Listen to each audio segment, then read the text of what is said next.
Assalomu alaykum. Bismillah, valhamdulillah, vassalatu vassalamu ala rasulillah. Bu voqeani Saudiya Arabistonda yashovchi bir shayx aytib beradi. U marhumlarni yuvuvchi G'assol bilan uchrashgani boradi. Marhumlarni jasadini yuvuvchi bu kishi va shayx o'zaro suhbatlashadi. Men juda ko'p yosh jasadlarni yuvaman. Yonimga keltiriladiganlarning aksariyati yoshlar. Men eng ko'p o'rta yoshdagilar yoki kattalar bilan emas, balki aynan o'smirlarni jasadini yuvaman. Ularning deyarli hammasi o'smir yigitlar. Shunda shayx G'assolga: "Birodar, iltimos, o'zingiz guvoh bo'lgan voqealardan aytib bering. Hech bo'lmaganda o'sha yosh yigitlar haqida 3 ta voqeani" deydi. Shunday qilib, marhumlarning jasadini yuvadigan o'sha odam aytadiki: "Bolam, senga nima desam ekan?" deydi. G'assol yoshi ancha katta odam edi. Shuning uchun shayxga bolam deb gapiryapti. G'assol shayxga: "Bolam, senga nima desam ekan? Kel, senga 3 xil voqeani aytib beraman" deydi.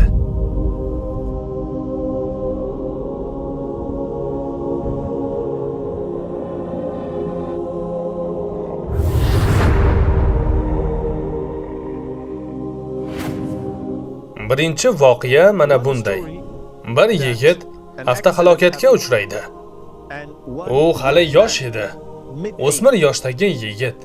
20 yoshga to'lmagan, taxminan 16 yoshlarda. U vafot etadi.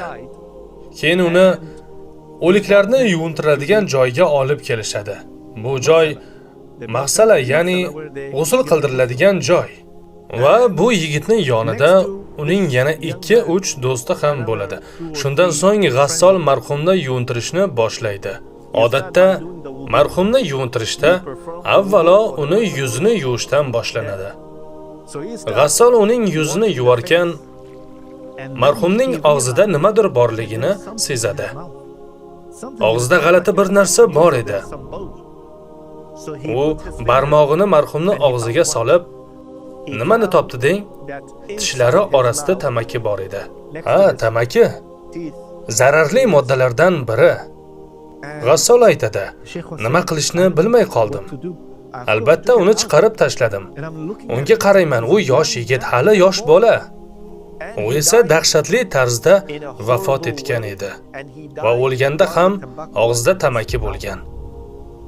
Va biz bilamizki, Man mata ala shay'in bu'itha alayh. Payg'ambarimiz sollallohu alayhi va sallam aytganlar: kim qanday holatda vafot etsa, qiyomat kuni ham o'sha holatda tiriltiriladi. Shunday ekan, tasavvur qiling, bu yosh yigit qiyomat kuni tiriltiriladi va og'zida tamaki bilan turadi. Bu birinchi voqea edi. Ikkinchi hikoya. O'sha qariya G'assol shayxga yana bir voqeani aytib beradi. U shunday deydi: "Biz bir yosh yigitni yuvintirdik. Juda yosh yigit edi. Uni yuvintirishdan oldin ko'ylagini o'zim kesdim. Ko'ylagini kesayotganimda ko'rdimki, u shunchalik ko'p tamaki chekkanidan hatto tamaki hidi tutuni va kuli tanasiga singib ketgandi. Tasavvur qiling, u shunday holatda vafot etgan.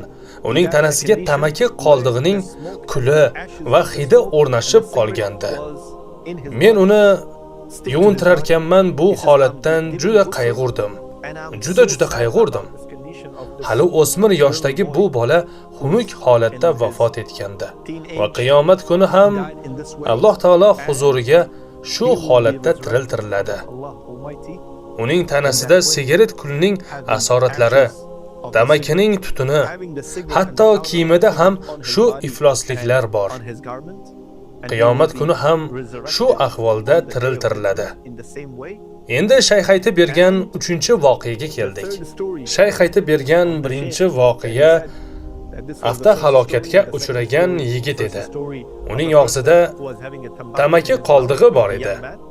U yosh yigit. Ikkinchisi esa sigaret chekishga mukkasidan ketgan yigit. Sigaretning kuli va hidi tanasiga o'rnab qolgan. Uchinchisi esa musiqa eshitayotgan holida vafot etgan o'smir haqida. Kunduzi ham, kechasi ham musiqani berilib tinglar edi. Musiqa bilan yashar, musiqa bilan uxlar, musiqa bilan uyg'onardi va u o'sha holatda vafot etdi. Subhanalloh. Qarang, bu qanday xunuk yakun.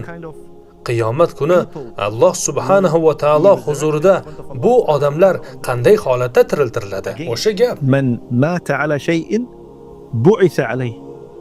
Kim qanday holatda vafot etsa, qiyomat kuni ham o'sha holatda tiriltiriladi, xuddi o'sha ahvolda. Subhanalloh.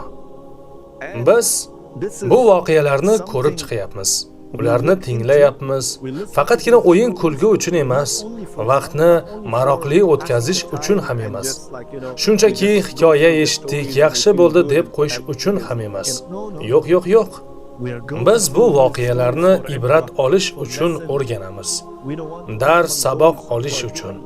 Biz yomon ishlarni qiladigan, ularda davom etadigan, doimiy o'sha gunohlarni qiladigan, gunohida qat'iy turib olib, shu holatda o'lib ketadigan va qiyomat kuni Alloh subhanahu va taologa o'sha amal, o'sha dahshatli ish bilan yuzlanib tiriltiriladigan kishilar qatoridan bo'lishni istamaymiz.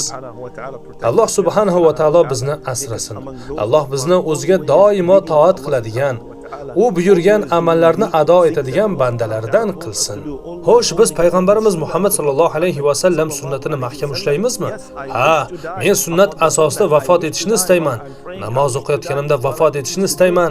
Sajda holatimda jonim uzilishini istayman. Ammo boshqa tomonni tasavvur qiling. Kimdir og'zida tamaki bilan o'lyapti.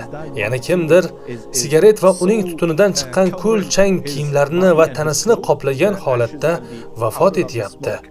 Va boshqasi esa kunduzi ham, kechasi ham musiqaga berilib yashaydi, haddan ortiq darajada va u shu holatda vafot etadi. Subhanalloh.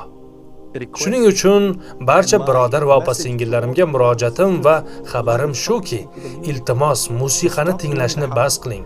Harom ishlarni to'xtating. Telefoningizdagi musiqa ilovalarini, musicni va yana boshqa iTunes'ni o'chirib tashlang.